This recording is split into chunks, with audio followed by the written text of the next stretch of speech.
নমস্কার বন্ধুরা। তো সানডে জিকে সিরিজ আজকের বিষয় হলো ভারতের বিখ্যাত বাদ্যযন্ত্র এবং শিল্পী। তো এর আগে অলরেডি সানডে জিকে সিরিজের অনেক কটা ভিডিও দেওয়া হয়েছে, তো যারা যারা দেখোনি অবশ্যই দেখে নেবে। আজকে দেখো ভারতের বিখ্যাত বাদ্যযন্ত্র এবং শিল্পী বিষয়টা আলোচনা করব। প্রথমে ডিটেল আলোচনা করব এবং তারপরে কয়েকটা এমসিকিউ আছে। এবং প্রতি সানডে করে একটা করে যদি জিকে সিরিজ তোমরা দেখো তাহলে অবশ্যই অনেকগুলো কনসেপ্ট কিন্তু তোমাদের ক্লিয়ার হয়ে যাবে। তো চলো শুরু করি। প্রথমে দেখো কি বলেছে, ভারতীয় বাদ্যযন্ত্রকে মূলত 4টি ভাগে ভাগ করা হয়: তত্ত্ব বা তারযুক্ত, সুশির বা ফু দিয়ে বাজানো, অবনদ্ধ বা চামড়া ঢাকা, আর একটা ঘন বা ধাতব। তাহলে তত্ত্ব বা তারযুক্ত, তারপরে আছে সুশির বা ফু দিয়ে যেগুলো বাজায়, আর চামড়া ঢাকা আমরা জানি, বা ঘন বা ধাতব। বোঝা গেল? তাহলে প্রথমে আছে দেখো সেতার। হলো সেতার, সেটা হলো ঐতিহ্যবাহী ভারতীয় তারযুক্ত বাদ্যযন্ত্র। আমরা তত যেটা তারযুক্ত বললাম তার মধ্যে পড়ে যাচ্ছে, ইংরেজিতে স্ট্রিং ইনস্ট্রুমেন্ট বলি এটাকে, সেতার। তো এবার সেতারের মধ্যে উল্লেখযোগ্য নাম হলো পণ্ডিত রবিশঙ্কর। এই নামগুলো মনে রাখবে, কোশ্চেন এভাবেই আসে যে পণ্ডিত রবিশঙ্কর কোন বাদ্যযন্ত্রের সঙ্গে যুক্ত, তখন কিন্তু আমাদের কনফিউশন থাকলে আমরা আনসারটা ঠিকঠাক করতে পারি না। তাহলে হবে সেতার।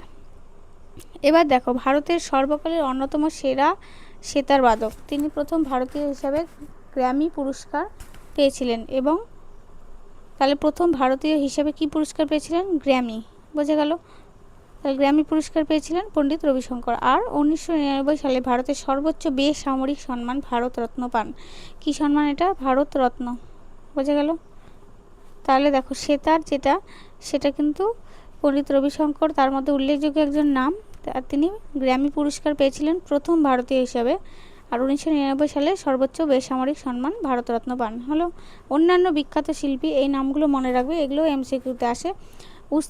ওস্তাদ বিলায়েত খাঁ, নিখিল ব্যানার্জি, শাহিদ পারভেজ, পণ্ডিত রবিশঙ্করের কন্যা অনুষ্কা শঙ্কর। হলো ওস্তাদ বিলায়েত খাঁর নামটা বেশি ইম্পর্টেন্ট।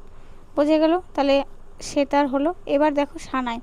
সানাইও তাই স্ট্রিং মানে সুশির যেটা বাদ্যযন্ত্র, সেটা হলো ওয়াইন্ড ইনস্ট্রুমেন্ট, যেটা মানে বায়ুর সাহায্যে, যা শুভ অনুষ্ঠানে আমরা দেখি বাজানো হয়।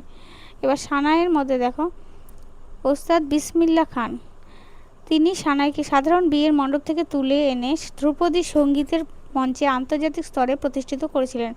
1947 সালের 15ই আগস্ট লালকেল্লায় ভারতের প্রথম স্বাধীনতা দিবসে তিনি সানাই বাজিয়েছিলেন। হলো তারপর 2001 সালে তিনি ভারতরত্ন উপাধিতে ভূষিত হন।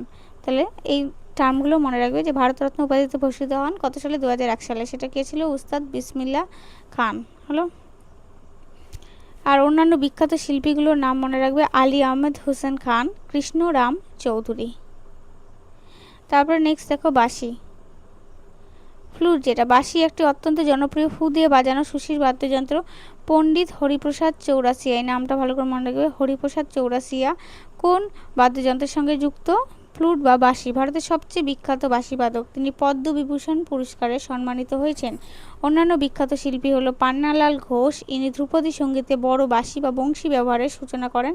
রনু মজুমদার, ভি কুঞ্জমণি। হলো তাহলে বাঁশির মধ্যে মেন নাম হলো পণ্ডিত হরিপ্রসাদ চৌরাসিয়া, তিনি বিখ্যাত বাঁশিবাদক, পদ্মবিভূষণ পুরস্কার। আর এক শিল্পীগুলো হলো অন্যান্য পান্নালাল ঘোষ আর রনু মজুমদার, ভি কুঞ্জমণি। হলো নেক্সট হলো তবলা। তবলা হলো একটি অনবদ্য বা চামড়ার ঢাকা তালবাদ্য, আমরা জানি। হলো উস্তাদ জাকির হোসেন, এই যে ওখানে উস্তাদ জাকির হোসেন, আর একটা বিসমিল্লাহ খান। তাহলে উস্তাদ জাকির হোসেন কার সঙ্গে যুক্ত? তবলার সঙ্গে। বিশ্ববিখ্যাত তবলাবাদক এবং উস্তাদ আল্লাহ রাখা খানের পুত্র। হলো তাহলে আল্লাহ রাখা খানের পুত্র হলো উস্তাদ জাকির সেন। তিনি তার দ্রুত তালের কাজ এবং ফিউশন মিউজিকের জন্য পরিচিত। 2023 সালে তিনি পদ্মবিভূষণ পান এবং 2024 সালে একাধিক গ্র্যামি পুরস্কার জেতেন। হলো অন্যান্য বিখ্যাত শিল্পী তবলার মনে রাখবে: উস্তাদ আল্লাহ রাখা খান, তারপরে হলো পণ্ডিত কিষাণ মহারাজ, পণ্ডিত শামতা প্রসাদ, যেটা গুডাই মহারাজ বলে নাম খ্যাত, নিখিল ঘোষ। হলো এই বিখ্যাত শিল্পীগুলো কিন্তু খুব ইম্পর্টেন্ট: পণ্ডিত কিষাণ মহারাজ, পণ্ডিত শামতা প্রসাদ। তারপরে আছে সরোদ। সরোদ একটি জনপ্রিয় তারযুক্ত বাদ্যযন্ত্র যার আওয়াজ খুব গম্ভীর ও মেলোডিয়াস, আমরা জানি, খুবই মানে সরোদ আমরা শুনতে পছন্দ করি। আমজাদ আলী খান ভারতের সর্বশ্রেষ্ঠ জীবন্ত সরোদবাদক। তার দুই পুত্র আমান আলী ও ওয়ান আলীও বিখ্যাত সরোদবাদক। আর অন্যান্য বিখ্যাত শিল্পী দেখো, আমজাদ আলী খানটা কিন্তু খুব ইম্পর্টেন্ট, প্রচুর এমসিকিউ এর মধ্যে এই আমজাদ আলী খানটা আসে যে কোন বাদ্যযন্ত্রের সঙ্গে যুক্ত। তারপর অন্যান্য বিখ্যাত শিল্পী দেখো, উস্তাদ আলাউদ্দিন খাঁ যিনি মাইহার ঘরানার প্রতিষ্ঠাতা। তারপর আলী আকবর খাঁ, বুদ্ধদেব দাশগুপ্ত হলো। তাহলে উস্তাদ আমজাদ আলী খান নামটা সরোদের সঙ্গে যুক্ত। তারপরে সন্তুর, যেটা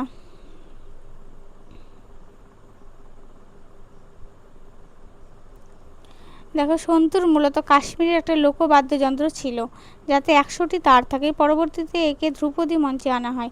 পণ্ডিত শিবকুমার শর্মা সন্তুরকে ভারতীয় শাস্ত্রীয় সঙ্গীতে এক একক বাদ্যযন্ত্র হিসেবে প্রতিষ্ঠা করার সম্পূর্ণ কৃতিত্ব নিয়েছিলেন। আর অন্যান্য বিখ্যাত শিল্পী হলো ভজন সুপারি, রাহুল শর্মা হলো। তাহলে পণ্ডিত শিবকুমার শর্মা কার সাথে যুক্ত? সন্তুর, যেটা। তারপরে বেহালা বা ভায়োলিন, এটা আমরা অনেকেই বেহালাটা শুনি, ভায়োলিন। পাশ্চাত্যের এই বাদ্যযন্ত্রটি ভারতীয় শাস্ত্রীয় সঙ্গীতে, বিশেষ করে কর্ণাটকী যে সঙ্গীত হয়, অত্যন্ত সুন্দরভাবে আপন করে নেওয়া হয়েছে। বেহালাটা কিন্তু আমাদের এদিকখানকার নয়, কিন্তু তাও আমরা বেশিরভাগ এখন বেহালাটাই শুনি।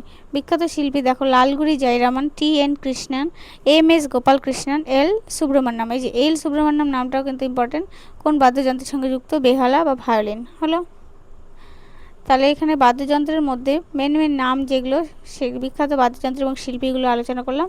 তার মধ্যে সেতারের মধ্যে নামগুলো আরেকবার করে বলে দিচ্ছি। পণ্ডিত রবিশঙ্কর মেন ছিল, আর তার সাথে উস্তাদ বিলায়েত খান, নিখিল ব্যানার্জি, শহীদ পারভেজ, পণ্ডিত রবি শঙ্করের কন্যা অনুষ্কা শঙ্কর। তারপর সানায়ের সাথে যুক্ত ছিলেন উস্তাদ বিসমিল্লা খান হলো।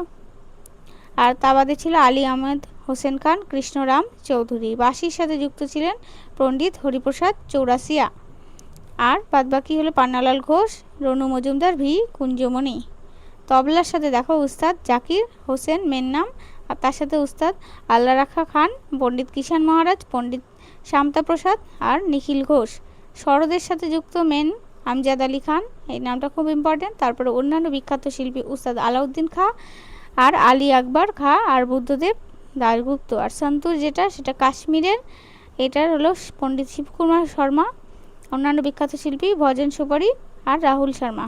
আর লাস্ট বললাম ভায়োলিন, যেটা সেটা হলো কে কে নামগুলো মনে রাখবে, লালগুড়ি জয়রামন, টি.এন. কৃষ্ণন, এম.এস. গোপাল কৃষ্ণন, এল. সুব্রমণ্যম হলো।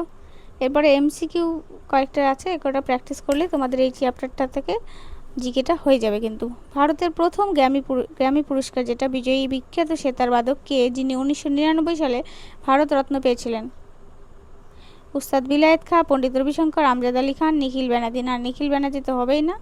এবার দেখো, আমরা দেখলাম 1999 সালে সেতার বাদক, তাই না?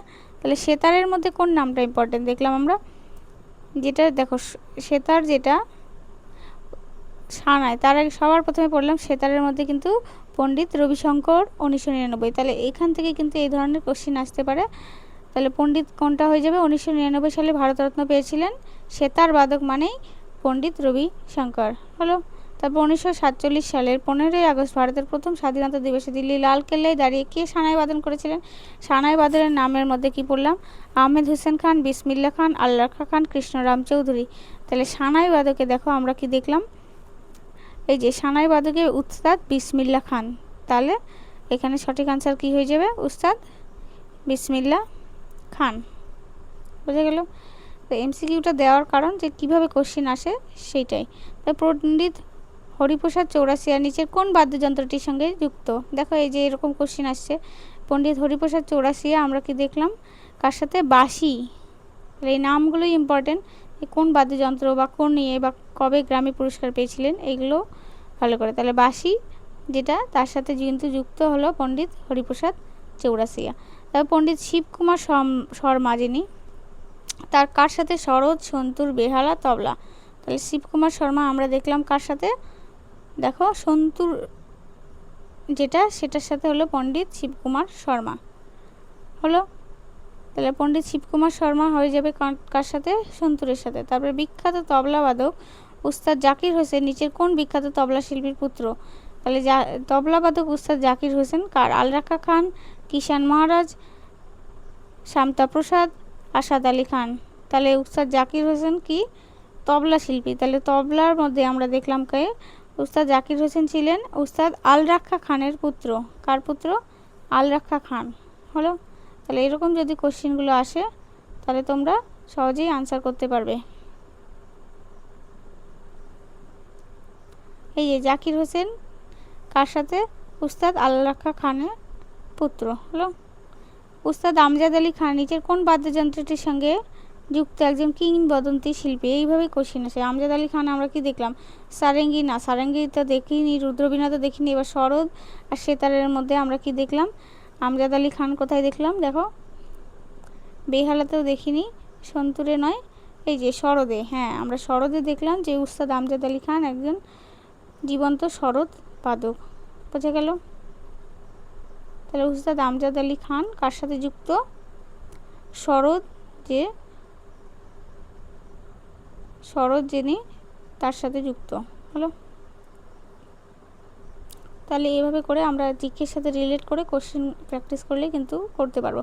তবে পান্নালাল ঘোষ কোন বাদ্যযন্ত্র বাজানোর জন্য প্রতিযোগিতামূলক পরীক্ষায় বহুল পরিচিত নাম? কারণ সবথেকে বেশি প্রতিযোগিতামূলক পরীক্ষায় আসে পান্নালাল ঘোষ। তাহলে পান্নালাল ঘোষ কার সাথে যুক্ত? তবলা, সানাই, সেতার, আর একটা হলো বাঁশি। তাহলে আমরা দেখলাম কোথায়? পান্নালাল ঘোষ। পান্নালাল ঘোষ যিনি, তার সরোদের সাথেও নয়, দেখো তবলার সাথেও নয়, বাঁশির সাথে, তাই না? পান্নালাল ঘোষ ধ্রুপদী সঙ্গীতে বড় বাঁশি বা বংশী ব্যবহারের সূচনা করেছেন। তাহলে পান্নালাল ঘোষ কার সাথে যুক্ত? বাঁশির সাথে। তারপরে দেখো, নিচের কোন বাদ্যযন্ত্রটি মূলত কাশ্মীরের একটি লোকবাদ্যযন্ত্র ছিল? এতে 100টি তার থাকে। আমরা দেখলাম সেটা কি? সরোদ, সেতার, সারেঙ্গি, সন্তুর। হ্যাঁ, এটা ছিল। পণ্ডিত কিষাণ মহারাজ এবং পণ্ডিত শামতা প্রসাদ কোন বাদ্যযন্ত্রের বিখ্যাত ঘরানার শিল্পী? কিষাণ মহারাজ আর শামতা প্রসাদ। আমরা কি দেখলাম? তবলা, পাখওয়াজ, ঘটম, সানাই। সানাই। তাহলে শামতা প্রসাদ আর কি দেখলাম? কিষাণ মহারাজ, তাই না? এই দেখো শামতা প্রসাদ। বেহালাও নয়, সন্তুরও নয়, এই যে তবলাতে দেখলাম আমরা পণ্ডিত শামতা প্রসাদ আর পণ্ডিত কিষাণ মহারাজ। তাহলে তবলার সঙ্গে যুক্ত হলো পণ্ডিত কিষাণ মহারাজ আর শামতা প্রসাদ। বুঝে গেল? তাহলে এরকম টাইপের কোশ্চেনগুলো আসলে তোমরা কনসেপ্টটা ক্লিয়ার থাকলে করতে পারবে। উস্তাদ আলাউদ্দিন খাঁ এবং আলী আকবর খাঁ কোন বিখ্যাত ঘরানার সরোদ বাদক ছিলেন? গোয়ালিয়র, মাইহার, লখনৌ, জয়পুর। এটা হলো মাইহার। হলো। তো এইভাবে করে যদি তোমরা প্র্যাকটিস করো, এবার দেখো শুধুমাত্র এমসিকিউ যদি করাই, এইটা এবার এইগুলো কিন্তু এমসিকিউ করালে মানে শুধুমাত্র কোনটা হলো সেটা আনসার। এবার যদি এখানে কনসেপ্টটা একবার দেখে নাও যে 100 তার বা কী ছিল বা কী বিষয়ে আরও কোনো বিখ্যাত শিল্পী আছে কি না, তো সেই কনসেপ্টগুলো থাকলে কিন্তু যে টাইপেরই কোশ্চেন হোক আনসার করতে পারবে। তো এই জন্য কনসেপ্টটা ক্লিয়ার করা দরকার। আজকে এই পর্যন্ত থাকলো, নেক্সট ভিডিওতে দেখা হচ্ছে। ধন্যবাদ।